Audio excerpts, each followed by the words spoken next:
Rajaku. Tuhan Yesus, Engkau hadir di sini. Ku perlu Engkau kuatkan hatiku. Ku haus dan lapar, puaskanlah jiwaku. Engkau Yesus, Tuhan dan Rajaku. Engkau yang berkuasa atasku. Engkau yang memimpinku. Engkau yang mengurapiku.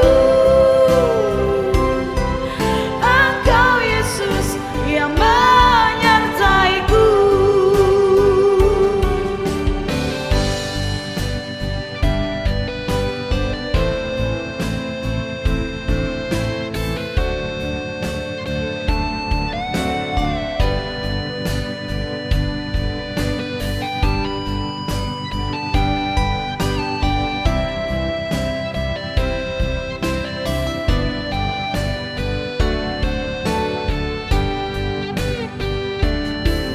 Tuhan Yesus, Engkau hadir di sini. Ku perlu Engkau kuatkan hatiku. Ku haus dan lapar, puaskanlah jiwaku. Engkau Yesus, Tuhan dan Rajaku.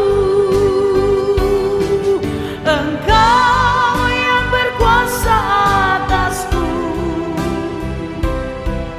Engkau yang memimpinku. Engkau yang mengurapiku. Engkau Yesus yang menyertaiku. Engkau yang menopang hidupku. Engkau yang menuntunku. Engkau yang mengasihiku. Engkau Yesus yang memberkatiku. Engkau Yesus yang memberkatiku.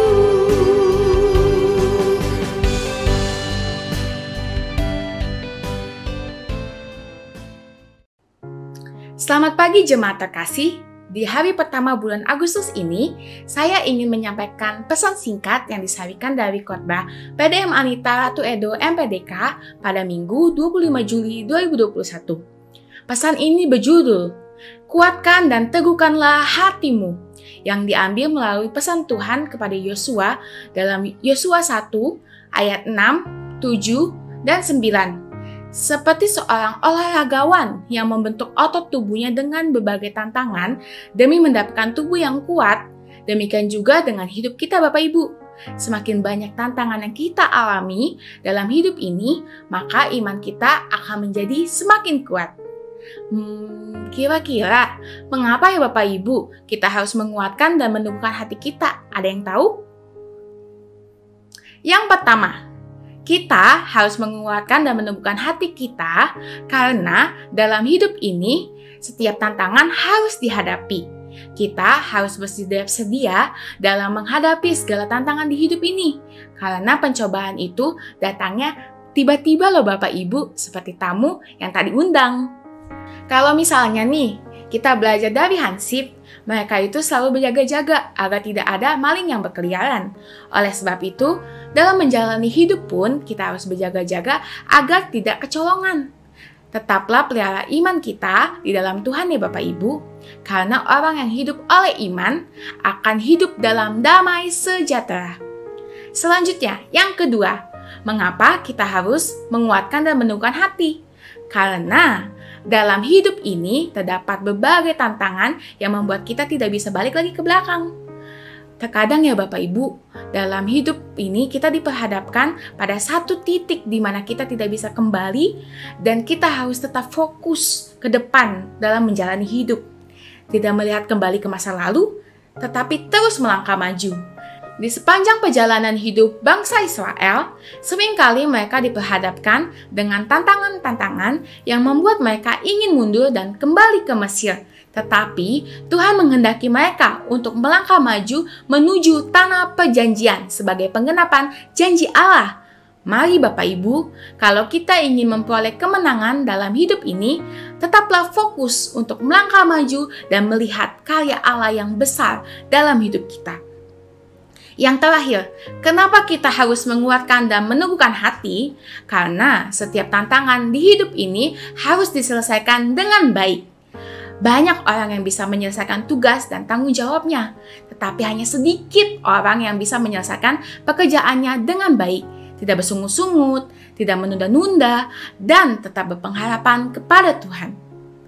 Mari Bapak Ibu, kita sama-sama belajar untuk memiliki kesetiaan kepada Allah, tulus hati, menghargai orang lain, dan menjadi dampak bagi orang di sekitar. Mintalah pimpinan Allah saat mengambil keputusan, dan selesaikanlah panggilan kita dengan baik dan bertanggung jawab. Akhir kata, saya menutup pesan ini dengan satu pantun. Beli sayur di pasar, jangan lupa beli nampan. Yuk sama-sama belajar untuk tetap berharap pada Tuhan. Selamat hari Minggu, Tuhan Yesus memberkati.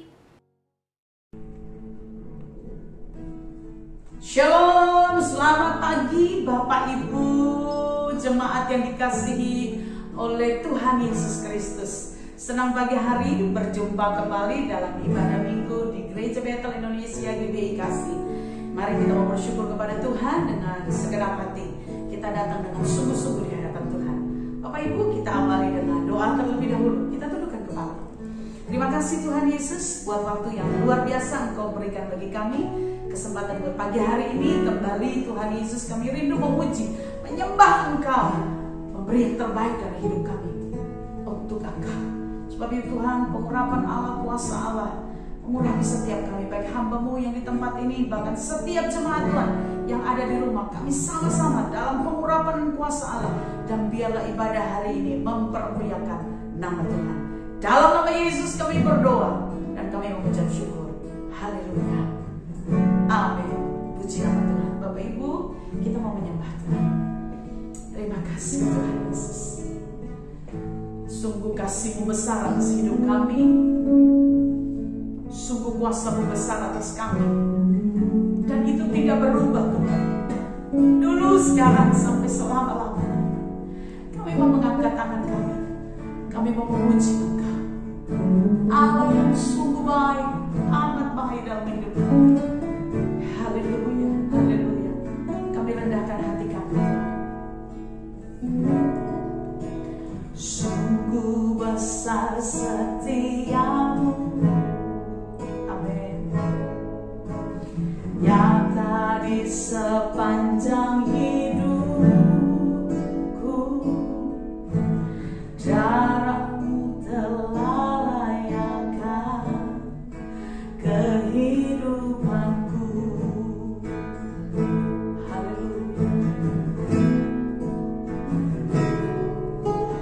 Tiada kata yang bisa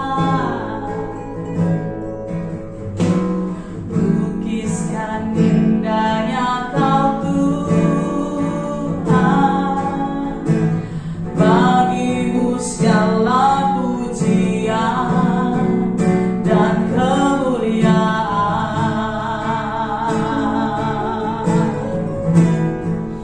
Ku tinggikan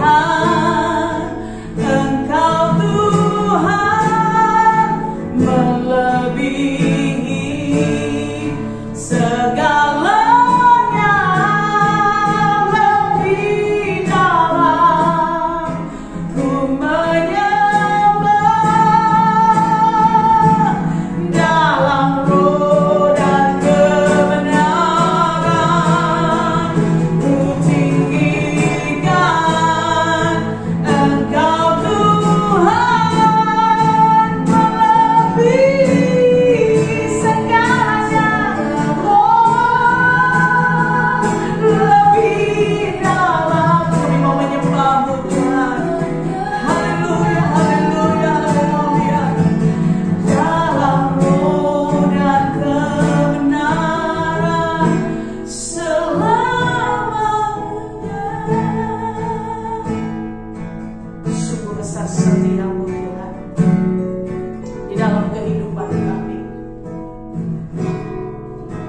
Sungguh besar setiamu, haleluya, nyata di sepanjang hidupku.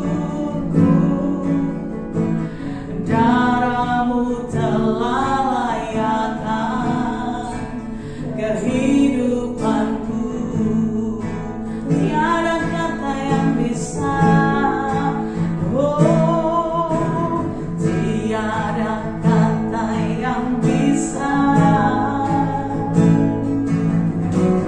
lukiskan indahnya Kau Tuhan.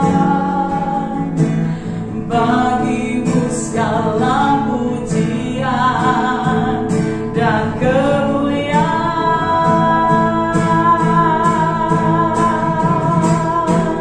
Ku tinggikan Engkau Tuhan, melebihi segalanya, lebih dalam ku menyembah dalam roh dan benar. Ku tinggikan Engkau Tuhan, melebihi segalanya, lebih dalam, haleluya, dalam roh dan kebenaran selamanya. Kita mau angkat tangan kita bersama-sama dan katakan, ku tinggikan Engkau Tuhan, melebihi segalanya, lebih dalam ku menyembah dalam roh kami Tuhan, dalam roh dan kemas. Sebab itu kami mau tinggikan, ku tinggikan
Engkau satu-satunya dan tidak ada yang lain, Tuhan.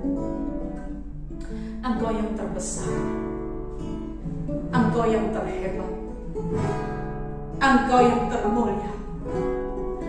Tidak ada bandingannya di muka bumi ini, Tuhan, hanya Engkau saja. Terima kasih untuk pertolongan, kuasa-Mu, mujizat-Mu, Tuhan, kekuatan, perlindungan dan berkat-berkat-Mu yang tadi habis-habisnya dan tidak berhentinya dalam hidup kami. Dan pagi hari ini, Tuhan, kami menaikkan pujian kepada-Mu dan kami memberkati dari hati kami dalam hidup kami. Yesus terlebih besar, Yesus terlebih besar di dalamku, di dalamku.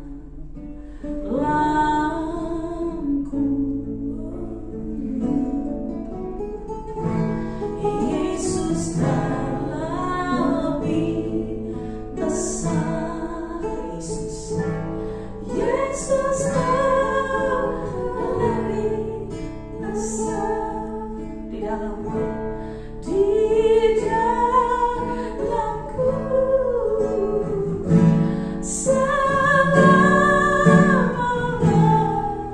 Mari naikkan pujian ini bersama-sama dengan segenap hati, katakan Yesus terlebih besar,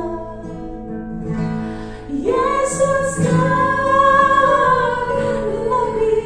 besar di dalamku, di dalamku. Kami angkat tangan kami, Tuhan. Yesus terlebih besar, Yesus terlebih besar di dalamku. Selama-lamanya Yesus kau terlebih besar, Yesus terlebih besar.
kami percaya Engkau terlebih besar. Mari Bapak Ibu Saudara katakan amin. Haleluya, haleluya. Segala kemuliaan hanya bagi Engkau Tuhan. Segala kemuliaan hanya bagi Tuhan. Kita mau katakan Tuhan Raja. Dia Raja, Allah yang Maha Besar.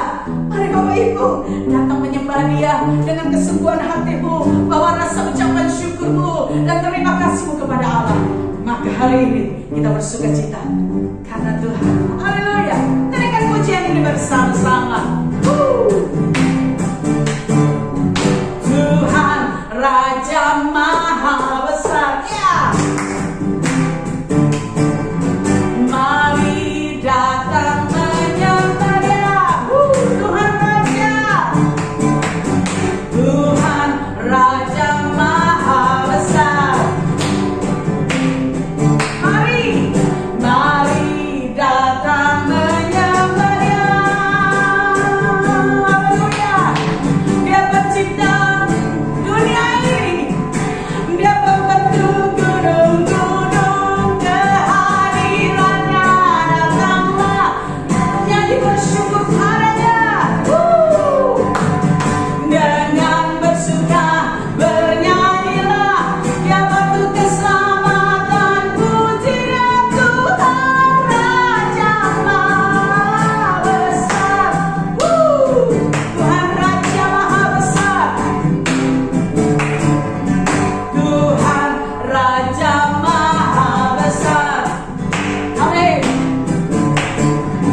Mari datang menyembah Dia. Sekali lagi katakan Tuhan Raja Maha Besar. Tuhan Raja Maha Besar. Mari datang menyembah Dia. Amin. Dia pencipta dunia ini. Dia pembentuk gunung-gunung. Kehadirannya datangnya. Jadi bersyukur padanya. Dengan bersuka bernyanyilah. Dia batu keselamatan. Puji dia Tuhan Raja Maha. Dengan bersuka, mari bersuka cita. Dengan bersuka bernyanyilah. Dia batu keselamatan. Puji dia Tuhan Raja Maha Besar. Tuhan Raja. Tuhan Raja Maha Besar. Tuhan Raja Maha Besar. Kemuliaan bagi Tuhan. Haleluya. Engkau Raja di atas segala raja. Bapak Ibu Saudara, berapa banyak yang percaya bahwa Dia Raja di atas segala raja. Amin. Darahnya berkuasa atas setiap kita. Anugerahnya besar atas kita. Dan kita percaya kalau sebentar kita akan bersekutu dalam perjamuan kudus. Kita mau katakan kepada Tuhan, darahnya amat kuasa. Sucikan segala dosa. Lepaskan segala sesuatu, segala penyakit, segala ketakutan. Darah Yesus tebus setiap kita. Mari kita naikkan pujian ini. Darahnya amat kuasa. Sucikan dari dosa. Haleluya, haleluya. Terima kasih Tuhan. Terima kasih Bapa. Haleluya. Darahnya amat kuasa. Sucikan dari dosa. Lepaskan segala susah. Darahnya amat kuasa. Darahnya sucikan dari dosa. Lepaskan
mau tundukkan kepala, kita mau siapkan hati kita untuk sungguh-sungguh menerima kebenaran firman Tuhan. Terima kasih Tuhan Yesus, terima kasih. Kami mengucap syukur kepada-Mu Tuhan. Terima kasih Bapa. Kami siapkan hati kami Tuhan. Kami siapkan bencana hati kami. Diisi dengan berlimpah-limpah Tuhan oleh firman-Mu. Terima kasih Tuhan Yesus, terima kasih. Kami mengucap syukur. Terima kasih buat waktu yang Kau berikan bagi kami. Terima kasih. Terima kasih Yesus. Mari Bapak Ibu Saudara teduhkan, tenangkan hatimu. Lewat firman Tuhan yang akan diperdengarkan, Tuhan tahu apa yang kita butuhkan, yang kita perlukan. Dan pasti itu mencukupi, memuaskan setiap kita. Dan firman Tuhan adalah jawaban ya dan amin. Terima kasih Tuhan Yesus. Kita mengatakan kuasa-Mu terlebih besar, Tuhanku terlebih besar dari segala apapun yang kami alami hari ini. Kuasa-Mu terlebih besar. Terima kasih Tuhan. Amin, amin. Oh, kuasa-Mu Tuhan, kuasa-Mu terlebih besar. Oh, Tuhanku terlebih besar. Tak pernah terlambat janji-Mu ya Tuhan, menolong hidupku.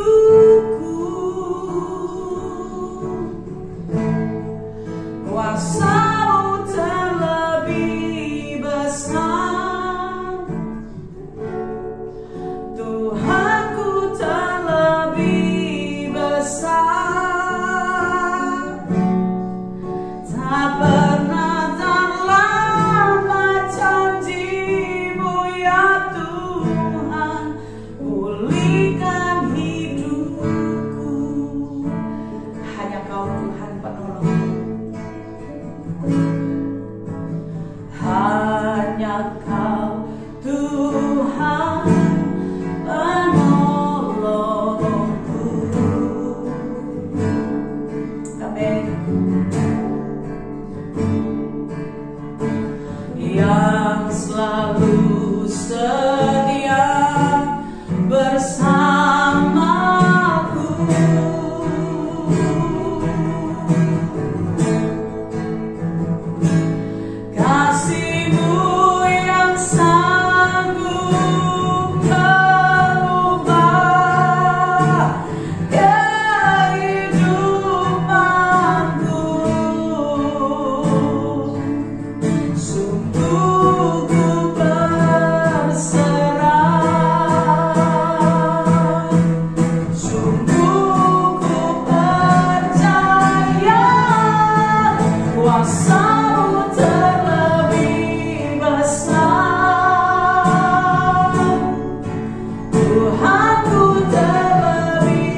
Kami mengucap syukur Tuhan Yesus pada saat pagi hari ini. Kami percaya di hari pertama bulan Agustus dan tepat hari Minggu hari ini, Tuhan punya cara khusus untuk mengubah segala-galanya dalam hidup kami. Karena tahun 2021 ini Tuhan mengubah segalanya. Pada bulan ini kami akan membahas Tuhan mengubah keuangan kami. Kami tahu Tuhan Yesus bahwa setiap dalam masa sulit, masa sukar, masa pandemik ini, keuangan kami banyak menghadapi pergumulan-pergumulan. Tuhan memberikan kekuatan, Tuhan memberikan pertolongan buat kami, dan Tuhan menuntun kami lewat kebenaran firman. Dalam nama Yesus kami berdoa dan mengucap syukur. Haleluya. Amin. Amin. Amin. Shalom Bapak Ibu Saudara sekalian. Selamat beribadah hari Minggu ini, biar kebenaran firman Allah menjadi berkat dalam kehidupan kita. Hari ini kita akan membahas satu bagian penting dalam kehidupan kita berkenaan dengan Yesus mengubah keuanganku. Biarlah lewat kebenaran firman Allah ini kita sungguh-sungguh diberkati. Yesus mengubah keuanganku. Ini ada seorang wanita pegang uang yang banyak nih ya. Ada 100.000, ada 50.000. Ya. Kebanyakan kita juga menghendaki kita jadi orang Kristen yang diberkati hari ini. Hari ini kita akan membahas berkenaan dengan hal ini. Racing kita pada pagi hari ini atau hari ini di dalam Yohanes pasal 1 ayat 1 sampai 21 ya. Berkenaan dengan bahwa pencuri datang hanya untuk mencuri dan membunuh dan membinasakan. Aku datang supaya mereka mempunyai hidup dan mempunyainya dalam segala kelimpahan. Kalau pencuri datang, setan datang untuk mencuri, membunuh, dan membinasakan. Ada 3 tugas kuasa kegelapan yang menonjol yang Alkitab utarakan.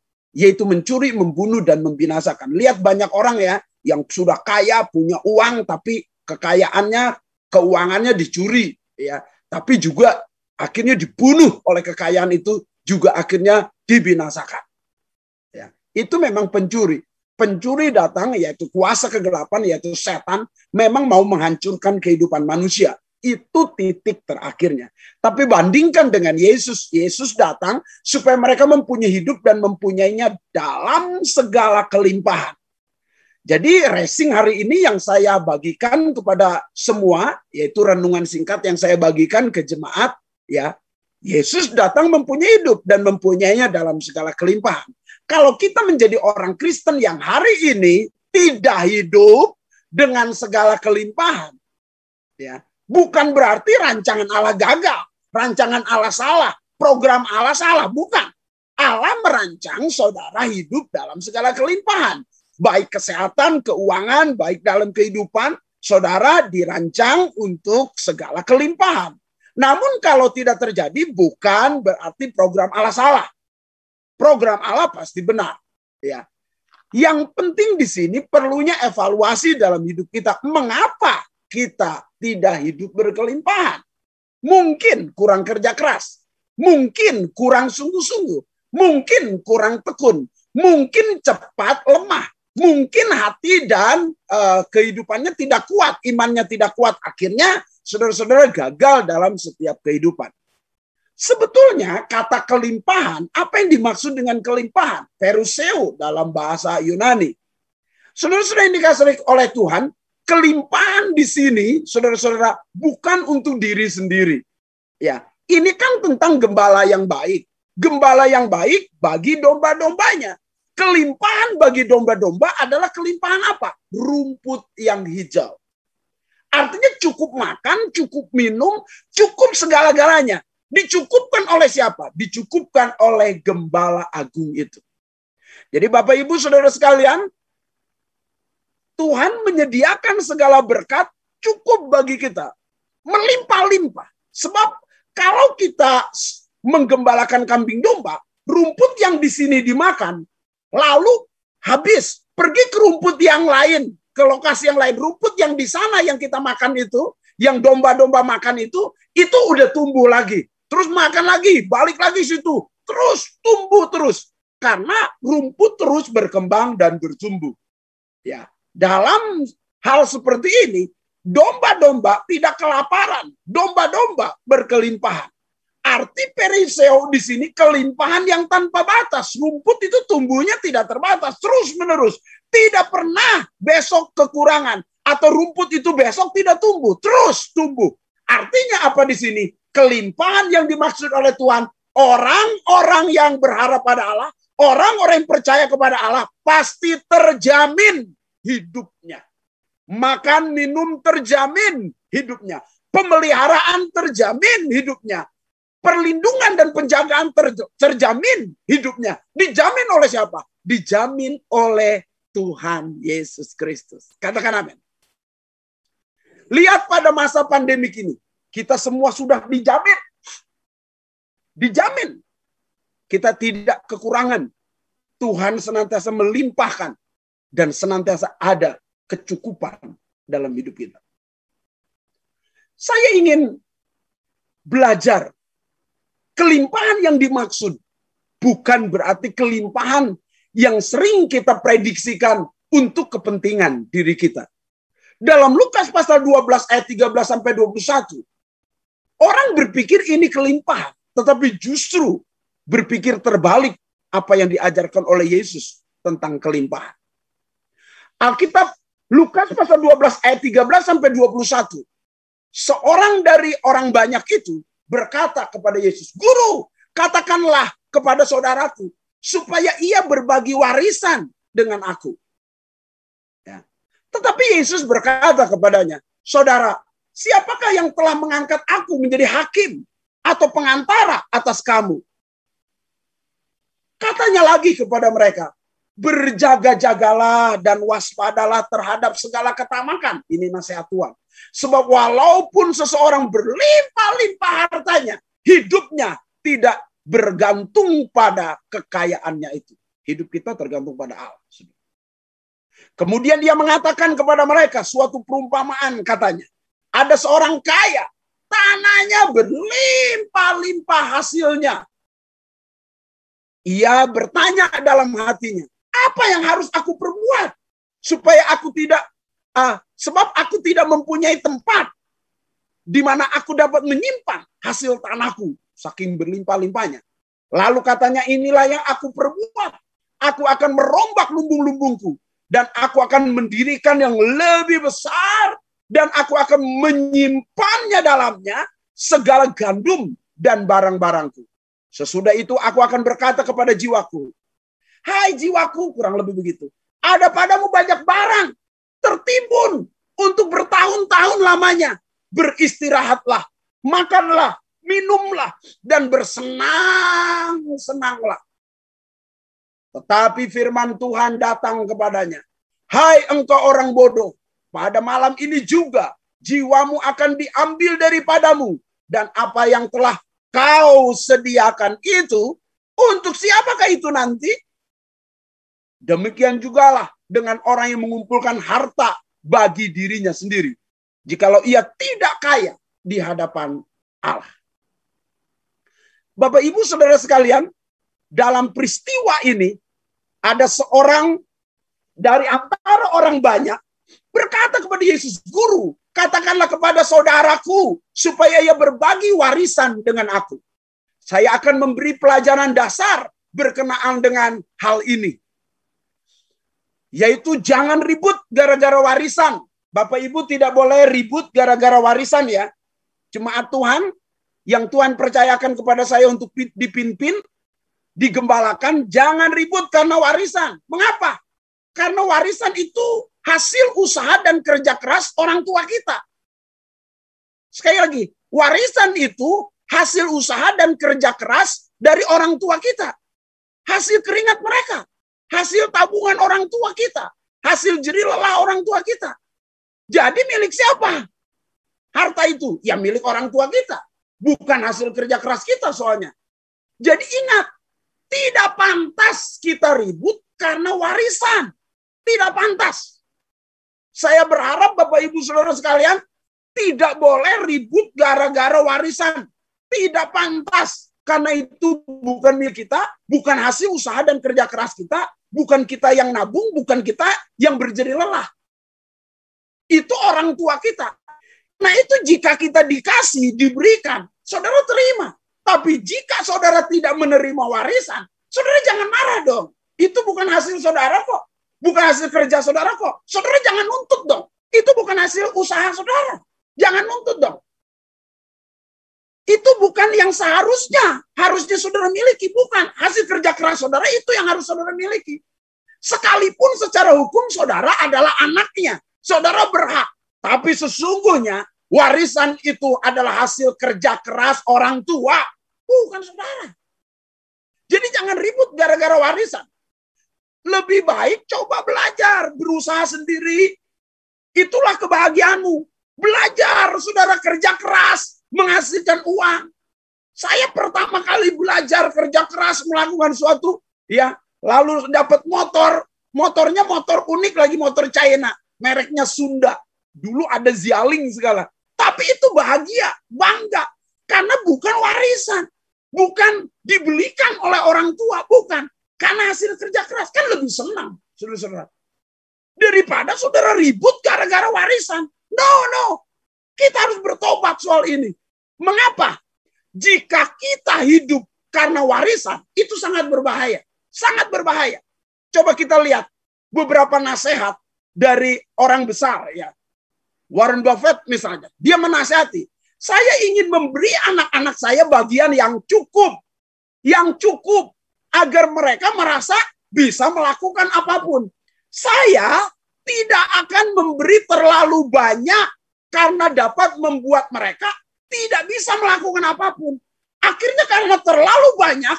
Tidak bergerak, tidak berkarya, tidak berjerih lelah. Tidak kreatif, tidak inovatif, tidak melakukan apa-apa. Itu sebabnya saudara-saudara Warren Buffett mengatakan bahwa seluruh hartanya itu nanti, saudara, dia akan bagikan kepada yayasan-yayasan, bantu secara baik kepada bagian kemanusiaan, dan dia tidak lebih memberikan 10% buat keluarganya. Nggak akan diberikan semuanya. Kenapa? Karena dapat berbahaya bagi generasi anak-anaknya. Jadi hanya sekedar menikmati. Leha-lehi seperti orang kaya tadi. Wah, banyak padaku harta. Lalu aku akan diam, tenang, tidur, nyaman, istirahat, makan dan minum, bersenang-senang. Hanya begitu nanti tugasnya. Dan ini generasi jadi hancur. Itu sebabnya Warren Buffett tidak pernah akan memberikan hartanya kepada anak-anaknya. Dia bilang paling besar hanya 10%. Pasti di bawah 10%, kata Warren Buffett. Demikian juga nasihat dari Bill Gates. Bill Gates juga sama. Saya yakin memberikan harta pada anak saya bukan ide bagus. Baik untuk mereka maupun untuk pandangan masyarakat. Jadi dia tidak memberikan hartanya kepada anaknya. Walaupun ini dua orang ini, Warren Buffett dengan Bill Gates, orang-orang terkaya di dunia, saudara-saudara. Tapi dia tidak memberikan. Mengapa? Supaya generasi tidak rusak. Saudara, mengapa? Warisan itu bukan milik kita. Warisan itu hasil usaha dan kerja keras orang lain. Masa kita yang harus mendapatkan, orang lainnya kerja keras, kita yang menikmati? Itu tidak wajar. Makanya saya berkata kepada generasi muda dan orang-orang tua, ajarkan kepada anak-anaknya, ayo jangan ribut gara-gara warisan. Lebih baik kerja keras. Kerja keras. Lihat anak-anaknya Jokowi. Walaupun Jokowi juga banyak uang, dia tidak berikan. Suruh anak-anaknya usaha sendiri. Dan itulah kenikmatan dan kebahagiaan. Sekali lagi, jangan ribut gara-gara warisan. Saudara jangan ingin kaya karena warisan. Saudara harus kerja keras. Saudara-saudara, lakukan sesuatu yang hebat. Dan Yesus menegur orang ini. Tetapi Yesus berkata kepada orang yang datang kepada Yesus itu, saudara, Yesus berkata, saudara, siapakah yang telah mengangkat aku menjadi hakim untuk pengantara atas kamu membagikan harta warisan? Jadi, kok kamu melakukan ini? Jadi jelas sekali Yesus berkata bahwa seakan-akan Yesus berkata, aku datang bukan untuk ngurusin warisan. Kenapa ada prioritas ada aspek yang lebih penting daripada sekedar urusan duit dan harta. Perhatikan, Yesus datang, Yesus menyelamatkan saudara. Bukan hanya soal urusan duit, soal urusan harta. No, bukan itu tujuan Yesus. Makanya Yesus berkata, siapa yang mengangkat kamu? Di Israel, itu ada bagian hukum tersendiri khusus mengenai warisan. Dalam kitab Ulangan udah jelas tuh. Banyak urusan tentang warisan. Kemungkinan orang ini sudah datang kepada urusan perwakilan berkenaan warisan di Israel. Tapi dia gagal. Karena dia gagal urus hal itu, maka dia datang kepada Yesus. Istilahnya naik banding. Ya, dia minta pertolongan Yesus dan kebijakan Yesus. Tetapi yang didapat justru teguran oleh Yesus. Waspadalah, kata Tuhan Yesus, terhadap ketamakan. Kok tahu ya Yesus bahwa orang ini tamak? Ya Yesus tahu, dia maha tahu. Dia datang ke situ bukan karena mencintai Yesus. Dia datang ke situ bukan karena menghargai Yesus. Dia datang ke situ bukan karena ingin mendengarkan khotbah Yesus. Dia datang ke situ bukan karena ingin hidupnya berubah dan diselamatkan. Bukan. Dia datang ke situ karena urusan duit. Saya berkata kepada saudara, jangan datang ke gereja, ketemu Tuhan, gara-gara urusan duit. Yesus pernah tegur, engkau mencari aku karena engkau mencari roti kan? Engkau ingin roti kan? Bukan karena aku. Hati-hati dengan ibadah kita. Banyak orang datang ke gereja, bukan karena mencintai Tuhan, tapi karena harta, karena uang, karena makanan, karena berkat. Maka ada beberapa orang tidak dikasih sembako di gereja. Dia marah, tidak mau ke gereja. Dia benci, dia protes kepada hamba Tuhan. Atau protes sama gereja. Kenapa saya tidak diperhatikan? Mengapa seperti ini? Karena ada banyak orang datang ke gereja, datang kepada Yesus. Bukan ingin ketemu Yesusnya. Bukan karena dia ingin dan rindu diajar. Tapi banyak orang datang kepada Yesus karena hanya ingin roti. Karena hanya ingin harta. Dan ini saudara-saudara berulang-ulang. Orang-orang ditegur oleh Yesus. Tapi banyak ketidaksadaran. Kita jemaat GBI Kasih, kita harus sadar. Bahwa kalau kita ibadah Zoom seperti ini. Bukan karena takut ditegur Pak Apin. Oh, saya tidak hadir, nanti ditegur Ibu Anita, diteleponin. Kenapa? Saudara hadir ibadah Zoom begini. Jangan ada indikasi terpaksa. Saudara cari Tuhan. Cintai Tuhan. Jangan kejar-kejar ketemu Yesus hanya untuk bertanya. Keluargaku nggak adil. Nggak bagi warisan dengan aku. Hanya sekedar untuk mencari jawaban tentang hal-hal yang diinginkannya. Bukan mencari Yesusnya. Hati-hati. Sama dengan pelayanan. Saudara layani Tuhan dengan segenap hati, segenap jiwa, segenap kekuatan. Layani Yesusnya. Bukan layani pendetanya. Karena kalau layani pendetanya, Pak Apin marah, saudara ikut marah. Pak Apin marah, saudara ingin resign. Pak Apin marah, saudara kecewa. Udah jelas sekali. Saya tidak pernah sejak jadi Kristen tuh bermental seperti itu. Sekalipun di Sulawesi berkali-kali diusir, enggak pernah. Saudara-saudara saya kecewa. Kenapa? Karena saya sedang melayani Tuhan. Bukan melayani manusia. Ayo kita evaluasi untuk hal ini. Lihat gambar ini. Ini orang kaya. Banyak uangnya. Dan orang tadi itu salah alamat. Namun hebat Yesus ini menggunakan setiap kesempatan untuk menyampaikan pesannya walaupun orang ini salah. Yesus sudah tegur, waspada terhadap ketamakan. Bahwa walaupun kaya, hidupnya tidak tergantung pada kekayaannya. Terhadap orang kaya itu, Yesus menegur, tapi sekaligus mengajarkan kepada orang banyak yang hanya mikir soal harta, soal duit melulu. Saudara, kerja is okay. Dapat uang harus, keluarga harus terpenuhi, is okay.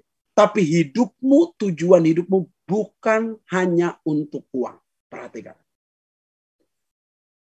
Kata Yesus lagi kepada mereka, berjaga-jaga dan waspada terhadap segala ketamakan.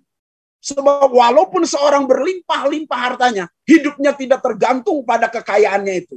Ada dua kewaspadaan yang harus dilakukan oleh kita. Yang pertama, segala ketamakan. Itu harus waspada kita. Hati-hati dengan segala ketamakan. Karena orang yang mengejar uang tidak puas dengan uang. Orang yang mengejar harta tidak puas dengan kekayaannya. Tidak puas. Ya. Saya ingat nasihat dari seorang besar ya, saudara-saudara. Jadi ada seorang yang bernama Lee Iacocca. Dia seorang yang berusaha kerja di perusahaan Ford. Perusahaan Ford itu, perusahaan mobil. Dia bekerja di sana dan dia gajinya sangat besar sekali. Luar biasa. Tapi satu saat, saudara-saudara, dia harus resign dari perusahaan itu. Dia berkata, begitu sulitnya saya resign dari perusahaan Ford. Karena semua gaji, keperluan, segala macam, semuanya ditanggung. Ya. Jujur, kata Ikoa ini, ya, sulit sekali. Tapi ayah saya berpesan, hati-hatilah soal uang. Hati-hatilah soal uang, Li. Ya, namanya Lee Iacocca.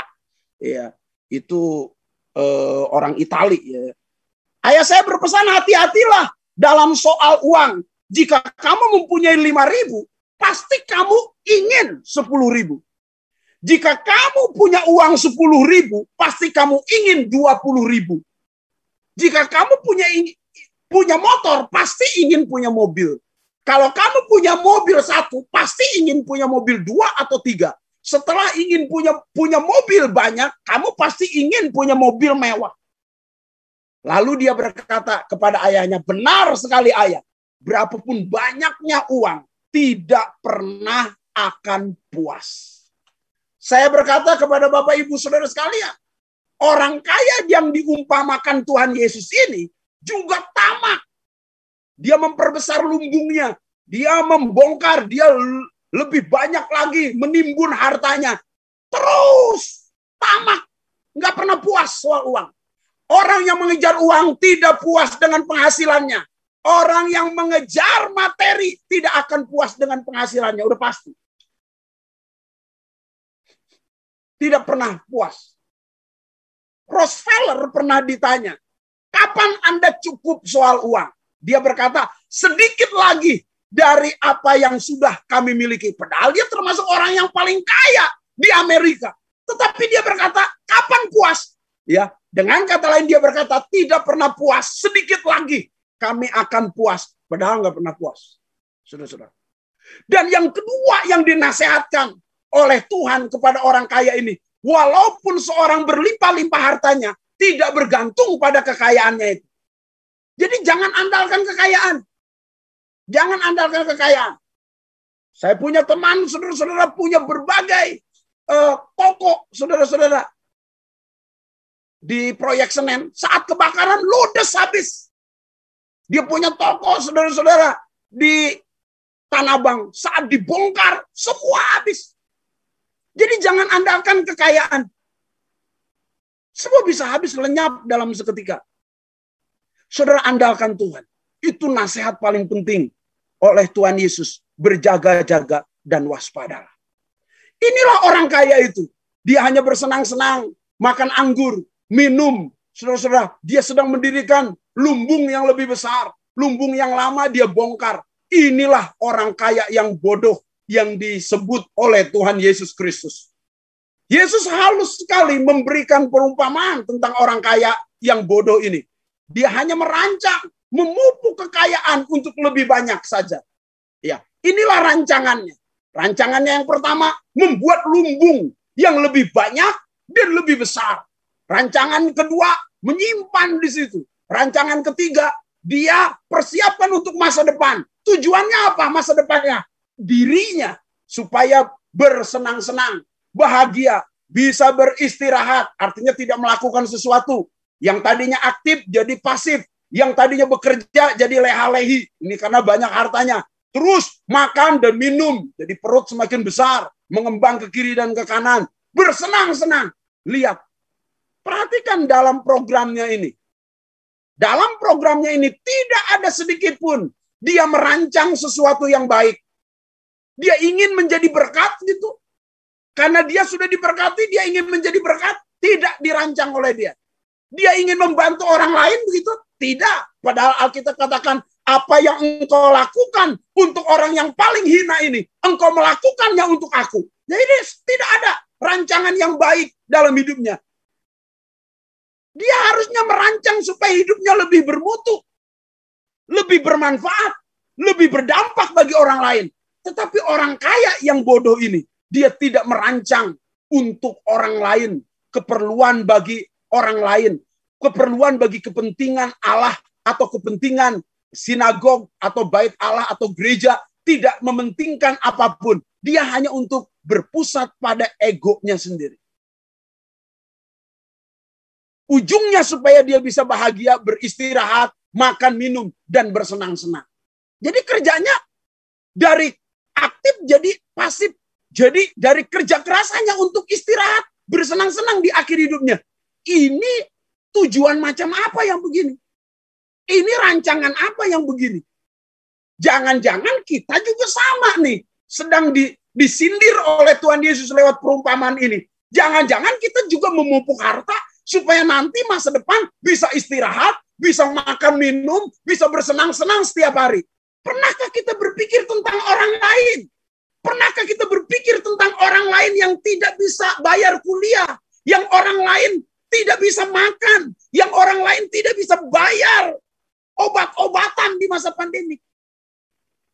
Untung ada seorang keluarga yang baik, Akidi Tio itu, memberi 2 miliar untuk Kapoldanya menangani COVID-19. Agnes Monica, dia mendirikan klinik gratis dengan berbagai perlengkapan dan peralatan. Mari Bapak Ibu Saudara sekalian, saudara diberkati itu baik, saudara mendapatkan uang itu puji Tuhan. Tetapi jangan hanya berpikir untuk diri sendiri, merancangnya untuk diri sendiri, kesenangan sendiri, ego sendiri. Hati-hati dengan hal ini. Hati-hati.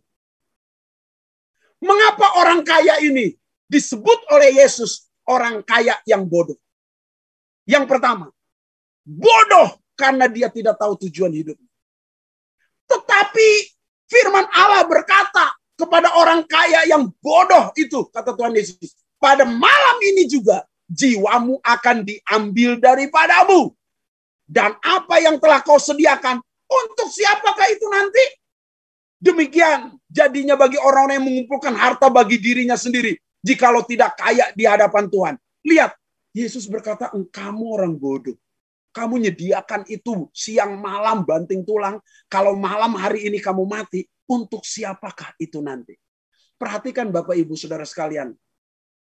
Huruf yang saya buat jadi besar ini. Untuk siapakah itu nanti? Bapak Ibu nabung, Bapak Ibu kerja, Bapak Ibu usaha, Bapak Ibu bisnis, lalu kumpulkan uang. Pertanyaannya, untuk siapa itu? Untuk kemuliaan Tuhan? Atau untuk kesenangan sendiri? Coba kita renungkan. Kita kerja keras nih. Dari masa muda kita kerja keras. Capek-capek. Kita siang malam. Pagi petang. Semua kerja. Lalu kita tabung, kita simpen. Pertanyaannya. Untuk siapa itu? Hati-hati. Untuk kita, Pak. Masa depan kita. Nanti kan kita bisa bersenang-senang. Kita bisa tidur nyenyak. Kita bisa tuh. Apa saudara bisa tidur nyenyak? Ada orang kaya di Amerika, seorang kaya di Amerika ditanya, saudara-saudara, ya, orang Amerika ini sangat kaya sekali, ya, ditanya oleh Karl Menninger, ya, orang Jerman ini. Karl Menninger berkata begini, ya, di dunia ini apa yang Anda lakukan dengan semua uang Anda? Kaya sekali soalnya dia. Lalu apa jawabnya? hanya mengkhawatirkan saja, saya rasa. Jadi hartanya sangat banyak, tapi justru saking banyaknya jadi dia khawatir. Aneh. Bukan semakin kaya, semakin tidak khawatir, semakin khawatir. Takut hilang lah, takut dicuri lah, takut inilah, takut itulah. Lalu Dr. Carl ini nanya lagi, apakah Anda ada kesenangan di balik kekhawatiran akan harta Anda itu? Tentu saja tidak, malah menyusahkan, kata dia. Ya. Lalu dia berkata, kalau kamu khawatir tentang harta kamu dan tidak membawa kebahagiaan, jadi untuk apa itu? Tapi saya rasa, kata dia, kata pasiennya ini, saya sangat ngeri bisa kalau saya membayangkan, ya, kalau harta itu saya berikan kepada orang lain, rasanya saya sangat ngeri hal itu. Saya yang berusaha, saya yang bekerja, orang lain yang menikmati. Jadi nggak bisa. Itu sebabnya saya tetap tumpuk saja untuk diri saya. Wong saya yang berusaha. Nah loh. Jadi dia tidak tahu tujuannya mengumpulkan harta. Saya berkata kepada Bapak Ibu Saudara sekalian, tujuan hidup kita di dunia ini bukan uang. Catat ini, catat ini, catat ini. Tujuan hidup kita di dunia ini bukan uang. Mengumpulkan uang jadi kaya. Udah kaya ngapain? Menikmati. Udah menikmati apa? Makan, minum, beristirahat. Akhirnya jadi tidak berguna. Akhirnya tidak bermanfaat hidupnya. Tadinya kerja keras, ini bermanfaat nih.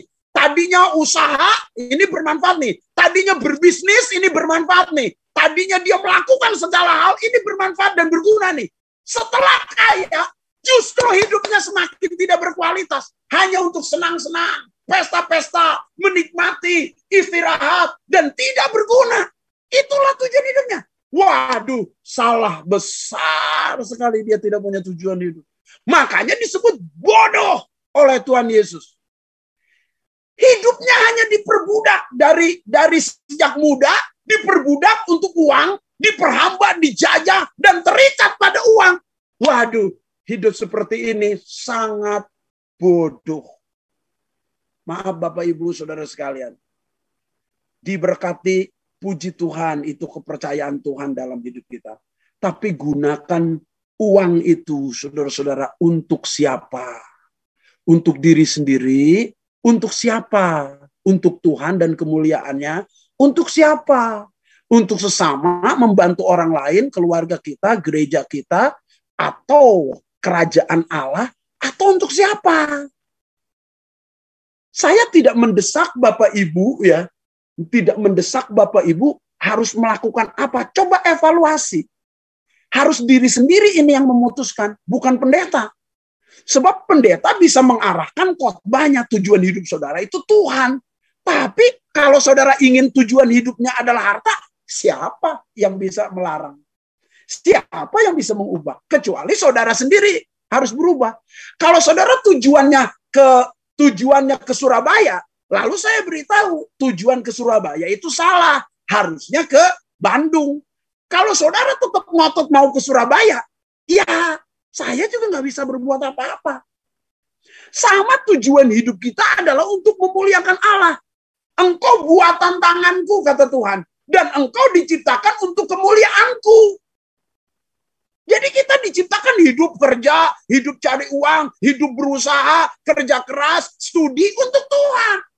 Number one Tuhan. Kita kerja untuk Tuhan, kita berkeluarga untuk kemuliaan Tuhan, kita beribadah untuk kemuliaan Tuhan, pusatnya adalah Tuhan. Jadi jangan bodoh di sini.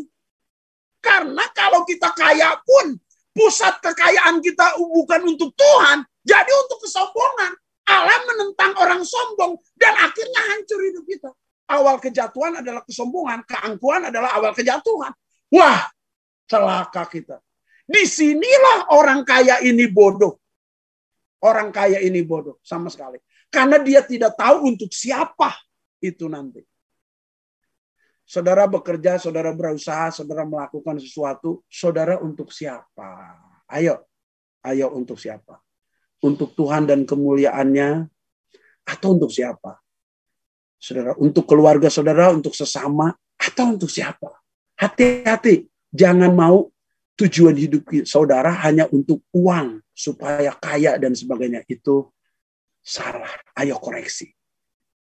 Yang kedua, mengapa orang kaya ini bodoh?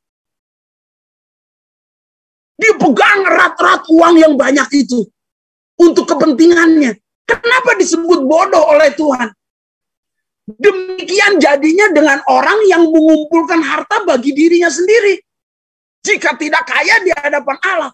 Bodohnya kenapa orang kaya ini? Dia mengumpulkan hartanya untuk dirinya sendiri. Ini bodoh. Dia sangat serakah. Karena pusat hidupnya adalah dirinya sendiri, egonya. Maka ia mengumpulkan uang pun bagi dirinya, bukan untuk kemuliaan Tuhan. Dia mengumpulkan pun bagi dirinya, bukan untuk kemuliaan Tuhan. Nah, disinilah kadangkala jadinya jadi diberkati jadi sombong, diberkati jadi arogan, diberkati jadi lupa Tuhan. Ini bahayanya. Saya mengkisahkan satu kisah tentang orang kaya. Ya. Bapak Ibu perhatikan kisah ini. Jadi ada seorang kaya di Amerika.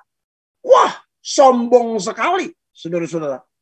Sensitif dan gampang tersinggung, gampang merasa direndahkan. Ya.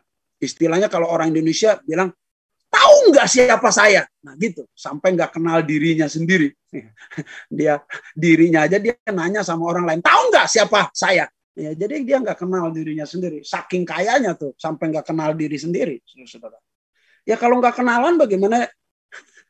Bagaimana tahu gitu? Orang kaya ini akhirnya datang ke pendeta. Wah, petang-teng menunjukkan kekayaannya yang hebat. Ya, besar. Kaya, bagus. Pendeta ini minta hikmat sama Tuhan. Tuhan, apa yang harus aku lakukan buat orang kaya ini? Lalu Tuhan berkata, ayo ajak dia ke jendela. Jadi dia diajak ke jendela, digandeng, diajak ke jendela. Kamu lihat nggak? Ya kan jendela kan ada kacanya, saudara-saudara, ada kacanya. Wah, lihat nggak kamu di luar sana itu? Oh, lihat. Apa yang kamu lihat di sana? Ada orang banyak sedang berjalan, juga ada perempuan, ada anak-anak sedang main bola. Dia ceritakan, wah, penglihatan kamu bagus sekali. Ya. Lalu setelah itu, dia mulai mikir orang kaya ini, ngapain ini pendeta? Kok supaya saya ngelihat keluar dari jendela? Ya, ngapain? Apa hubungannya? Lalu diajak lagi digandeng orang kaya ini ke cermin. Ya, di cermin. Lalu waktu dia di hadapan cermin, pendeta ini nanya, apa yang kamu lihat di cermin itu? Ya diri saya lah, Pak Pendeta. Lalu pendeta ini berkata begini, kamu dari pandang yang sama, dari kaca yang sama. Jendela itu terbuat dari kaca. Cermin itu terbuat juga dari kaca. Akan tetapi, kaca cermin itu dilapisi oleh lapisan perak. Sampai-sampai kita tidak bisa melihat siapapun kecuali diri Anda sendiri. Akhirnya orang kaya ini kaget. Waktu kamu lihat di jendela, lihat kaca lewat jendela. Jendela itu transparan. Kamu bisa melihat orang lain begitu banyak. Tetapi pada saat kamu melihat kaca, bahan yang sama kaca, tapi dilapisi perak belakangnya. Akhirnya kamu tidak melihat orang lain. Yang kamu lihat hanya dirimu sendiri. Keegoisanmu sendiri. Jadi orang kaya ini, jadi sadar. Kekayaanlah yang menyebabkan kamu sombong. Kekayaanlah yang menyebabkan kamu tidak melihat kebutuhan orang lain. Kekayaanmu lah yang tidak menyebabkan kamu tidak melihat keperluan orang lain, tangisan, derita orang lain. Saudara-saudara yang dikasih oleh Tuhan, ini juga yang terjadi pada kita. Seringkali kita mengumpulkan harta kita bagi diri kita. Kita tidak kaya di hadapan Allah. Ini yang disebut bodoh oleh Tuhan. Karena segala sesuatu berpusat pada diri sendiri. Stop, kita harus bertobat. Pusat hidup kita sekali lagi Yesus Kristus. Ya. Jangan lakukan bagi diri sendiri. Semua kita lakukan untuk kemuliaan Tuhan. Nah, seringkali kita tanpa sadar, sebetulnya kita sudah sombong dengan apa yang Tuhan beri kepada kita. Hati-hati dengan kesombongan. Hati-hati dengan ketamakan. Tapi hati-hati dengan kesombongan. Sebab ini menghancurkan sekali.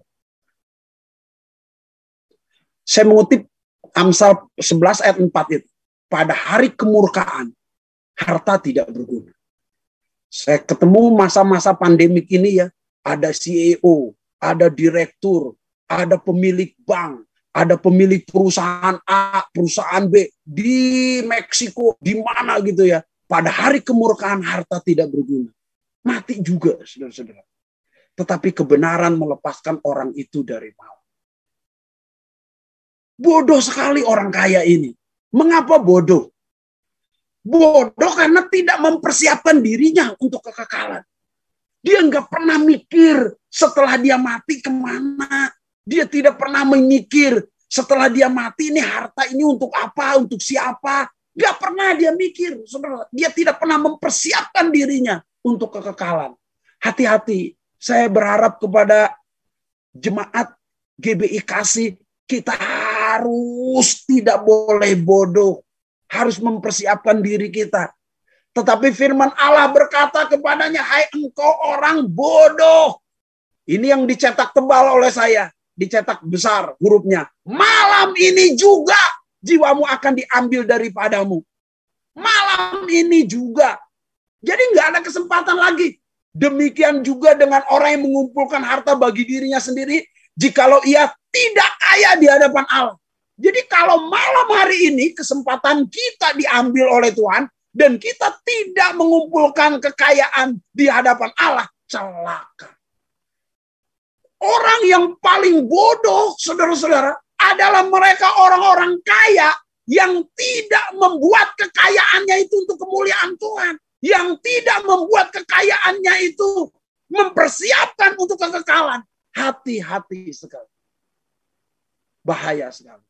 Itu sebabnya Yesus datang ke dunia ini untuk menyelamatkan manusia dari dosa. Bukan untuk kaya, sama sekali. Tapi Pak, kalau kaya saya bisa... Nah itulah. Gunakan segala kekayaan untuk persiapan kekekalan. Kaya atau uang tidak dosa. Diberkati banyak berkat, jabatan, kedudukan. Itu anugerah Tuhan. Tapi gunakan semua fasilitas yang Allah beri itu untuk kemuliaan Tuhan. Supaya kita kaya di hadapan Allah. Bila saatnya jiwa kita diambil daripada kita. Kita betul-betul sudah siap. Itu sebabnya saya berkata. Ini slide terakhir. Jadi apa yang harus kita lakukan Pak Apin? Ayo catat, renungkan. Evaluasi tujuan hidup saudara. Saudara bangun pagi. Kerja, banting tulang. Tujuannya untuk apa itu? Untuk siapa? Kalau kita mengumpulkan uang, untuk siapa ya? Perhatikan. Bukan untuk apa? Untuk siapa? Kebanyakan kita kerja untuk apa? Untuk cari duit. Untuk apa? Untuk cari ini supaya ini, gitu ya. Tujuannya untuk apa? Sekarang saya nanyanya untuk siapa? Sebab yang ditanya oleh Yesus, untuk siapakah itu nanti? Untuk siapa? Bukan untuk apa? Untuk siapa? Lakukan itu untuk Tuhan dan segala kemuliaannya. Malah saya berkata kepada jemaat GBI Kasih, saudara minta hikmat, minta kekuatan, minta supaya bisa bekerja keras, supaya saudara bisa kaya. Dengan saudara berlimpah harta kekayaan, saudara bisa mencapai tujuan hidup untuk kemuliaan Tuhan, supaya hidup saudara berkelimpahan, supaya pada saat saudara hidup berkelimpahan, saudara bisa memberkati orang lain. Karena diberkati untuk memberkati orang lain. Itu harusnya. Tapi orang kaya ini tidak merancang demikian. Yang kedua, ayo berusaha kumpulkan harta di surga. Investasi. Investasi, kumpulkan harta di sorga. Jangan bodoh, kumpulkan harta di bumi terus. Jangan bodoh, kumpulkan harta di sorga. Jangan bagi diri sendiri. Kumpulkan harta. Buat di sorga untuk kemuliaan orang lain. Yang pada saat aku lapar, engkau memberi aku makan. Saat aku haus, engkau memberi aku minum. Saat aku telanjang, engkau memberi aku pakaian. Saat aku di penjara, engkau mengunjungi aku. Saat aku sakit, engkau mendoakan, berkunjung atau visitasi kepadaku. Itu yang kita lakukan untuk paling hina, kita lakukan untuk Tuhan. Lalu Pak Apin, saya nunggu kaya dulu, baru memberi. Salah lagi. Jangan nunggu kaya, baru saudara memberi. Sama dengan menikah. Jangan menikah, nunggu kaya dulu, baru menikah. Ya kapan jadinya? Nggak bisa. Salah prinsip seperti itu. Lalu kapan saudara kayanya? Setelah kaya baru menikah. Setelah saudara banyak uang pun, saudara berkata, ini belum kaya. Jadi nggak pernah akan menikah pasti. Saya nanti pacaran kalau saya kaya. Nggak bisa. Sama dengan saya nanti memberi kalau saya punya uang lebih. Kapan saudara punya uang lebih? Nggak pernah. Saya punya prinsip bagaimana di tengah krisis, di tengah kekurangan, tapi tetap bisa investasi, tetap bisa memberkati orang lain. Itu prinsipnya. Kayak petani, walaupun paceklik harus menabur. Kalau paceklik terus berasnya dimakan, tidak ditabur, habis sudah. Nggak bisa makan.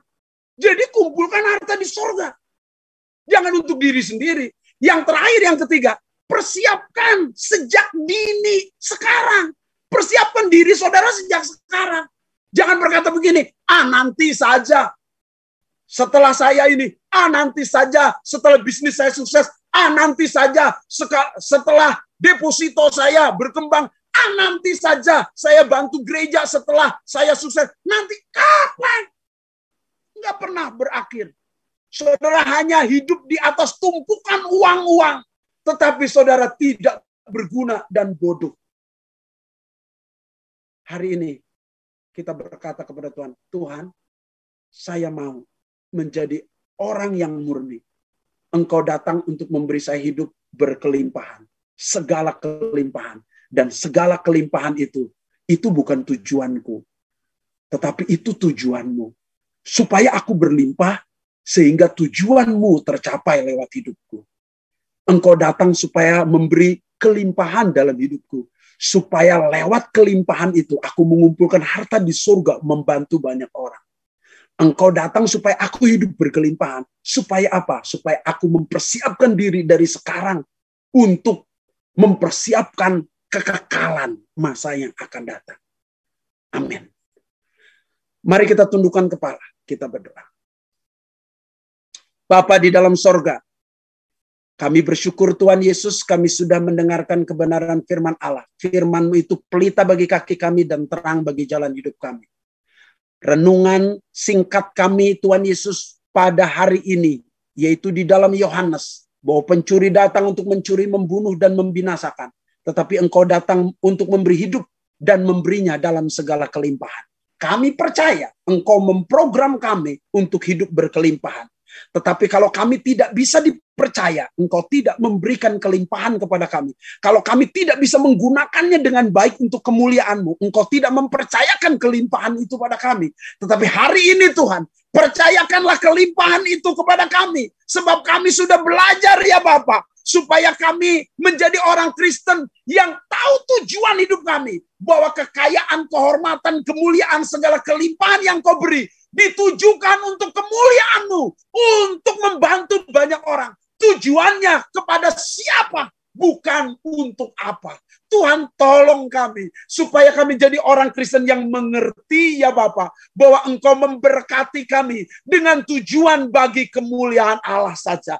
Tuhan, kalau Engkau memberkati kami berlimpah-limpah, kami mengumpulkannya bukan untuk diri kami, tetapi kami mengumpulkannya buat harta di sorga, untuk kemuliaan Tuhan. Tuhan, biar kami melakukan pertolongan kepada orang yang lapar, orang yang sakit, orang yang haus, orang yang telanjang. Supaya bila Engkau datang, Engkau ya Bapa berkata, Barang siapa melakukannya untuk orang-orang yang paling hina ini, Engkau melakukannya untuk aku.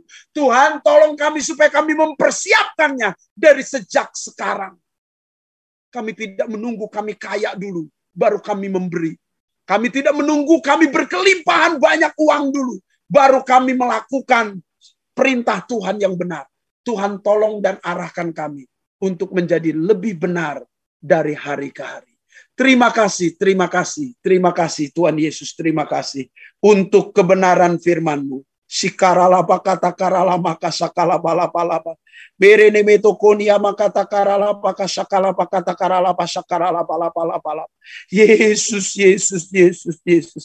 Engkau Allah yang ajaib. Engkau Allah yang ajaib. Bapak Ibu Saudara sekalian, persiapkan perjamuan kudus Bapak Ibu Saudara sekalian. Roti ada di tangan kanan Bapak Ibu Saudara sekalian. Dan angkat tinggi-tinggi roti di tangan Bapak Ibu Saudara sekalian. Dengar kebenaran firman Tuhan. Sebab apa yang telah kuteruskan kepadamu telah aku terima. Yaitu bahwa Tuhan Yesus pada waktu malam ia diserahkan, ia mengambil roti. Dan sesudah itu ia mengucap syukur atasnya. Ia memecah-mecahkannya berkata, inilah tubuhku yang diserahkan bagi kamu. Perbuatlah ini menjadi peringatan akan aku. Bapak Ibu Saudara sekalian, Yesus tubuhnya terpecah, darahnya tercurah, karena dia ingin supaya engkau berubah. Yesus mengubah segalanya, mengubah keuangan supaya engkau diberkati. Sehingga lewat engkau diberkati, engkau bisa memberkati. Terimalah dengan iman tubuh Kristus yang terpecah, supaya engkau hidup berkelimpahan dan melimpahkan berkat itu bagi banyak orang. Dengan iman, makanlah roti yang lambang tubuh Kristus ini. Dalam nama Yesus, tubuhmu terpecah bagi kami ya Tuhan. Haleluya, haleluya. Haleluya, haleluya. Angkat anggur di tangan kanan Bapak Ibu Saudara sekalian. Dan sesudah ia mengucap syukur atasnya, ia memecah-mecahkan roti itu. Setelah itu kita memakannya. Demikian juga Yesus mengambil cawan sesudah makan. Lalu ia berkata, cawan ini adalah perjanjian baru yang dimeteraikan oleh darahku. Perbuatlah ini setiap kali kamu meminumnya, menjadi peringatan akan aku. Bapak Ibu percaya bahwa darah Kristus yang tercurah di atas kayu salib ini adalah darah Kristus untuk penebusan segala dosamu, supaya engkau hidup berkelimpahan di dalamnya. Di dalam nama Yesus, kami meminumnya dengan iman. Mari bersama-sama dalam nama Yesus. Mari mengucap syukur kepada Tuhan. Mari mengucap syukur. 1 menit saja mengucap syukur kepada Tuhan. Terima kasih Tuhan Yesus. Terima kasih. Terima kasih Tuhan Yesus, terima kasih. Kinarala bakata karala baka syakarala bakata karala. Terima kasih Tuhan Yesus, terima kasih. Kami mengucap syukur, kami mengucap syukur. Bapa, hamba memberkati bangsa dan negara kami Tuhan dalam kasus untuk vaksinasi dalam penyelesaiannya ya Bapa. Tuhan Engkau memberikan hikmat kepada Pak Jokowi dengan seluruh jajaran kementerian untuk menangani vaksinasi COVID-19 ya Bapak. Tuhan berikan kebijaksanaan bagi aparat pemerintahan untuk menangani radikalisme, korupsi ya Bapa. Juga ya Bapa, pemecah belah bangsa ini Tuhan Yesus. Ya Tuhan Yesus, tolong di dalam nama Yesus. Engkau menyingkapkan segala kerusuhan di balik teroris Tuhan. Tokoh-tokoh Tuhan singkapkan. Singkapkan kejahatan bangsa ini ya Bapa. Kami serahkan bangsa kami ke dalam tangan. Kami serahkan juga Tuhan Yesus khusus ya Bapa. Seluruh keluarga besar kami GBI Kasih, baik yang ada di pusat maupun yang ada di Parung Panjang ya Bapak. Tuhan berkati gembala senior kami di dalam nama Yesus dengan kasih dan anugerah Allah. Berkati juga keluarga kami yang sakit, Tuhan jamah dan sembuhkan. Tuhan Engkau menyembuhkan Pak Hanafi, Icing Tuhan sembuhkan dalam nama Yesus. Ya Bapak, orang-orang tua kami Tuhan jaga ya Bapak. Engkau memberkati di dalam nama Yesus Kristus. Engkau memberkati Teis dengan sempurna kesembuhan bersama dengan Mensing, dengan Laura. Dalam nama Yesus, Engkau menyembuhkan sehat sempurna. Tuhan, Engkau menyembuhkan ya Bapak keponakan Ibu Ripka Ocha dalam nama Yesus. Tuhan menyembuhkan. Engkau juga menyembuhkan beberapa keluarga kami yang sakit. Tuhan jamah. Kami berterima kasih buat keluarga-keluarga yang sudah disembuhkan. Mujizat Allah masih ada. Dan penyertaan Tuhan senantiasa hadir. Terima kasih Tuhan buat seluruh jemaat GBI Kasih dan seluruh jemaat GBI Kasih di Parung Panjang. Semua tetap berkelimpahan dan berkecukupan. Tidak berkekurangan di masa sulit ini. Kami tetap bersyukur bahwa Allah lah pemelihara hidup kami. Kami tidak takut, tidak gentar. Kami tidak akan ribut berkenaan dengan warisan, ya Bapak, dari usaha orang tua kami. Kami diwarisi, ya Bapak, kekayaan, kehormatan daripadamu. Tuhan sendiri yang memberkati kehidupan kami dan generasi kami. Di dalam nama Yesus kami berdoa dan mengucap syukur. Mari kita angkat dua-dua tangan kita di hadapan Tuhan. Katakan amin jika engkau mempercayainya. Tuhan memberkati engkau dan melindungi engkau. Tuhan menyinari engkau dengan wajahnya dan memberi engkau kasih karunia.